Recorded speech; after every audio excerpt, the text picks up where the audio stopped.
Hello, and welcome to this video series on imaging of the ovaries. So in part 1 today we're going to look at the normal ovary and also the corpus luteum. Let's say a few words about the normal ovary first. Now, like any organ in the body, the size of the ovary can vary greatly from patient to patient, but the ovary in particular will change greatly over the course of the patient's life, of course, in response to hormonal influences. The largest size of the ovary will be achieved in the premenopausal period, clearly, and as a general rule of thumb, a good upper limit of normal in size to select is 40 by 30 by 20 millimeters. Now, the ovary is egg or oval shaped, so using the formula for an ellipsoid, that is multiplying the three dimensions together and then multiplying by 0.52 or multiplying by 0.52 or dividing by 2 would give you a volume of approximately 12 mils as the upper limit of normal. In reality, most ovaries attain a maximum volume of 11 mils, and that's usually seen at age 20. After that, there's a very slow decline in the ovarian size, which accelerates in the mid-30s, and by the time the patient reaches age 50, the ovarian volume is usually half what it was at peak, so perhaps 4 mils. So let's have a look at the ovary, and of course the modality we use to image it in the vast majority of cases will be transvaginal ultrasound. When you're looking at ultrasound pictures, it's important to be able to instantly identify which is transvaginal and which is transabdominal. So a transabdominal scan will have a very flat probe face like this.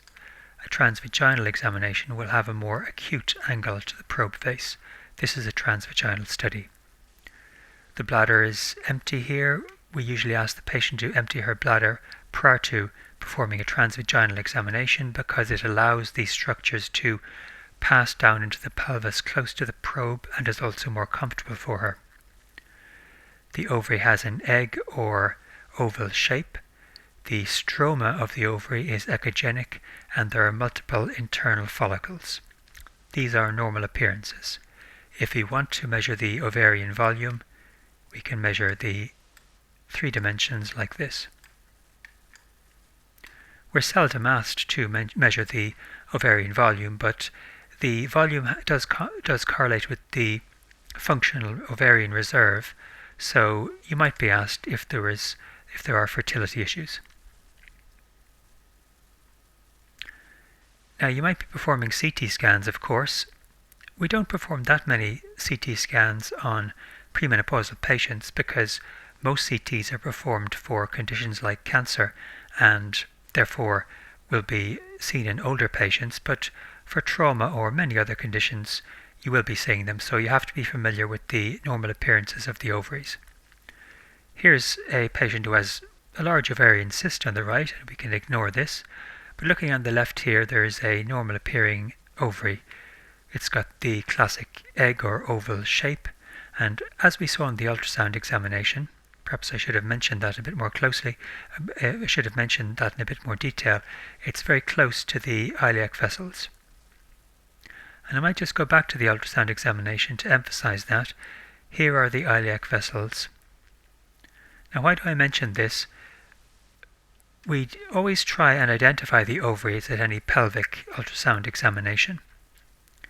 If we don't see them, perhaps because the patient is postmenopausal or perhaps because they're high in the pelvis, it is customary for us to record a picture of the pelvic sidewall with the iliac vessels. This is to demonstrate that we attempted to identify the ovaries in their classical location, that is, lateral to the uterus on the pelvic sidewall. So if you can't find the ovary, you do look all around the pelvis to find it, and I'll show you some places where you should look. If you don't find it, make sure you record a picture of the pelvic sidewall with the iliac vessels, which is the classic record to demonstrate that you attempted to find it but couldn't. So, just to tell you where those locations might be, we don't have the uterus in this particular image here, but posterior to the uterus, this location here is a common normal site for the ovaries to be. So you can certainly look there for them. This is the commonest location, lateral to the uterus in the pelvic side wall. But what can happen sometimes is the ovaries can pass up here, anterior to the psoas muscle, and they won't be visible then on transvaginal ultrasound because they'll just be that little bit further away that it's very difficult for us to see them, and often a bow loop will have become interposed. So these are the three common locations for the ovaries. Now, how are we going to identify the ovary apart from its site and its shape? Well, there are three things which I'd like you to consider looking for. Do you see this very thin little wisp here, this very thin line passing apparently from the front of this ovary? This is not an ovarian structure, but it's rather the round ligament which lies in close proximity to the ovary and can be used to identify its position. Let's have a look at another patient. This is a postmenopausal patient, and you can see perhaps how if this lady had endometrial carcinoma, somebody might confuse this with a malignant lymph node along the pelvic side wall. But if you can see, there's this thin tapering band here passing anterior to the structure, to the ovary, heading out towards the inguinal canal here. This is the round ligament. Let's look at it a bit more closely again. Here we have a right ovary, slightly different shape, but still an ovary. And you can just perhaps see this line here passing along the pelvic side wall. This is the round ligament. Let's have a look at this ovary on the left side.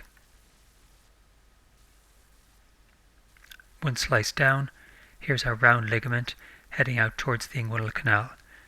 One more slice down, round ligament. Another slice down, this is the round ligament here. And on further images this will pass into the inguinal canal and come down towards the labia. Here we can see it again, and it will eventually be inserted into the mons pubis. So that's the round ligament. That's a useful structure for identifying the ovary and confirming a pelvic structure as the ovary. The second thing you can look for is the broad ligament. Here's our uterus. Just going to mark that as a U. And here is the broad ligament extending laterally, and you can see, if you can see that continuous with a structure, you can confirm it to be an ovary. Here's the ovary on the other side. So that's the round ligament. Now the third thing you can look for, which is I would say the most reliable, is the ovarian vessels. So we can identify the ovarian vessels, and they are often seen passing down from the abdomen into the pelvis in association with the ureters. This lady has a large fluid collection here from pancreatitis, but I just selected her scan because she has a very dilated left ovarian vein, so it's going to be easy for us to see. So here's our left renal vein, and here is the left ovarian vein coming off this, or should I say draining into it. Very large left ovarian vein passing down anterior to the psoas muscle. This is a ureter here. Here it is crossing over the iliac vessels, which is the classic thing it does. So this is our vein here, crossing over these iliac vessels. And here it is inserting into this ovary which contains a cyst. So that's a rather dilated ovarian vein, but it's showing you the typical route. Here's a more normal sized one, now that you're familiar with the basic location of the route. Left renal vein. This small vessel here originating from the ovarian vein. Originating from the left renal vein. This is our ovarian vein. A bit further down we can see the renal pelvis here. This is the pelviureteric junction. Here's the ovarian vein. This is a mesenteric vein of some type. A bit further down, ovarian vein, This is the ureter. This is that mesenteric vein, anterior to the psoas muscle. Here we are again, just about to cross those iliac vessels. Here it is again, and a little further down, we can see it has inserted into this. It's gone now. Here's the last we're seeing of it, and a couple of slices down, it inserts into the normal ovary, which we saw. This was our first picture where we saw that little round ligament. So this is the root of the ovarian vein, and this is very helpful in determining that a pelvic structure is in fact the ovary. So I'm just going to show you this for the patient with the dilated vein in a cinematic format. Here we have that ovary with a cyst, just going backwards. And this will be our broad ligament here, by the way. Here we are, the ovarian vein.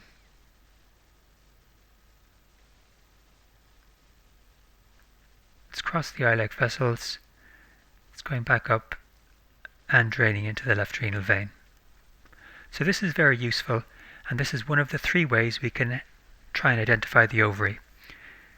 So we have if we go back, we have the size and shape that we expect the ovary to be for the patient's age.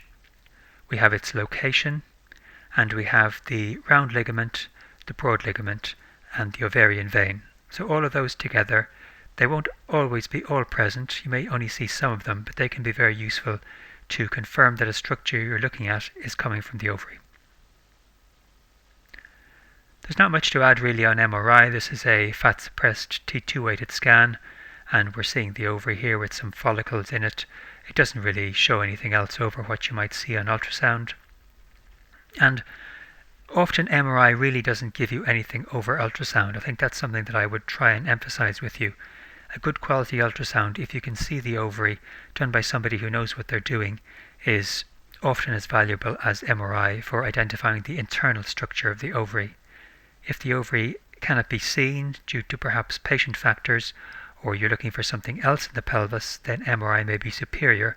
But if you can see the ovary, it's not that often that MRI gives you additional information on its internal contents. Another picture of the ovary with some follicles. I don't have too much to say here, but there is one point I want to make. Here's a patient with an axial T2 weighted scan of the mid-pelvis. Perhaps you can see there are some cysts here, some fluid collections here, follicles maybe. I can't see anything really over here. This is just to emphasize that the ovaries can be very poorly seen if there's a lot of follicles in them and they're next to fat, because the high signal in the follicles will silhouette with the fat, and that means that they'll be very difficult to distinguish from the fat, so you may not see them. Here's the example, so we can't really identify the ovaries clearly. If we look at the T1, there's more clearly identifiable structures. And it's often when the T1 and the T2 are taken together that it helps. So the T1 is very useful, even though generally speaking, soft tissue contrast in the pelvic organs is rather poor. Within the organs themselves, it's very poor in pelvic organs, but when the organs themselves, to identify them contrasting with fat, the T1 is often very useful. Okay, so we've had some discussions there about the ovary, how to find it, what it looks like. Now let's discuss the physiological processes which go on within the ovary. So in a premenopausal lady, there will be a number of follicles present every month which will enlarge. One of these, however, will enlarge more than the others. This is called the dominant follicle. This one here, for example. And these other follicles will eventually regress, and only one follicle will be present in the ovary, the dominant one. Here we can see a dominant follicle in this left ovary. Now about mid-cycle, what will happen is the follicle, which will be usually which will certainly be a simple appearing structure, that is anechoic, demonstrating acoustic enhancement behind it, smooth borders and no internal contents, that simple internal structure will rupture and it will release the secondary oocyte. and the secondary oocyte will pass into the fertilization in anticipation of fertilization occurring. So as the oocyte travels down the fallopian tube, what will happen to the residual follicle which has just ruptured? Well, this is what's going to happen to it. It will develop a thick wall, develop an irregular internal appearance like this, and on Doppler flow will show intense peripheral enhancement. These are the appearances of a corpus luteum, and if you're not used to this appearance, you might be quite worried that this was cancer. But it's a perfectly normal structure which is seen in every woman who's ovulating every month. So you have to recognize that this is a physiological finding. Now, the corpus luteum should best be regarded as a temporary endocrine organ. Why is that? Well, that's because it's producing progesterone. However, it's only temporary, and if fertilization does not occur, the corpus luteum will regress and fall apart after approximately 10 days.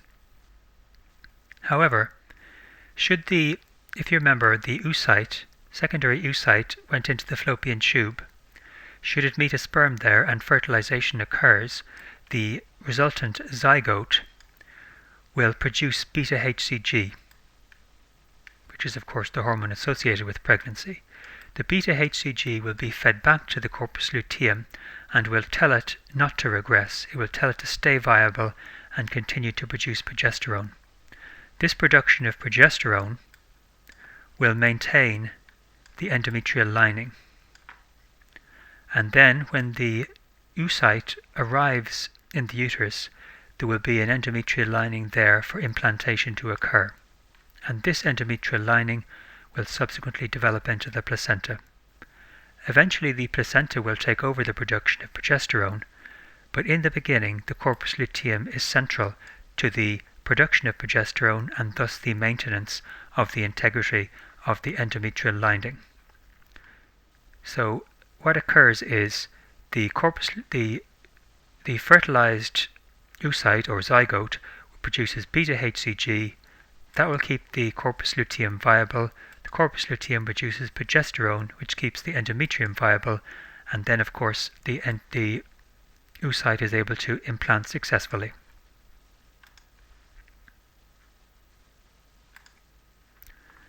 Once again, I want you to look at this appearance here: irregular internal structure, thick wall, and strong peripheral enhancement. This is a normal corpus luteum. Here's a couple more pictures just to show you.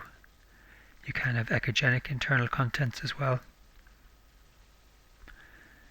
Now I want to show you one picture here. I was hoping to avoid talking about pathological processes, but I think this is just a good point to mention this one. This patient, the one we've just seen, this lady here, was actually in the early stages of pregnancy. This corpus luteum was identified, but the sonographer also identified this structure over here, away from the ovary. It looks very similar to a corpus luteum. This is in fact an ectopic pregnancy. So if you see what looks like a second corpus luteum away from the ovary, think about it being an ectopic pregnancy.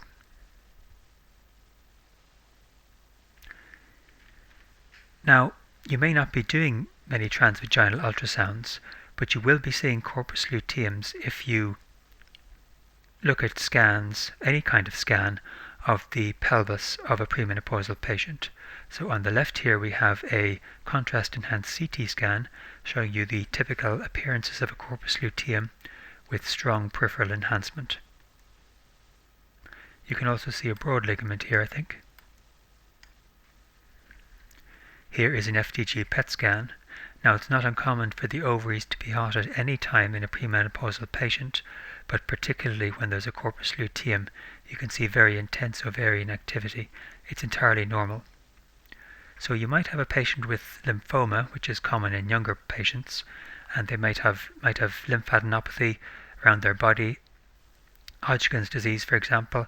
you want to make sure that you don't give the patient a diagnosis of Hodgkin's disease in the ovary, because that would be very unusual, and the clinician might question it and wonder if the patient has a second lymphomatous, coexisting lymphomatous type present, a non-Hodgkin's lymphoma, and that might cause difficulties. So if you do see a hot ovary in a young lady, most likely it's just physiological, unless you can see some other CT abnormality present. Here's another example of how incorrect identification of a corpus luteum can cause confusion. This patient was a victim of domestic violence, and she came for a trauma CT scan, which demonstrated this high attenuation structure in the left pelvis within a normal sized ovary. She was a young lady. You can see a round ligament here.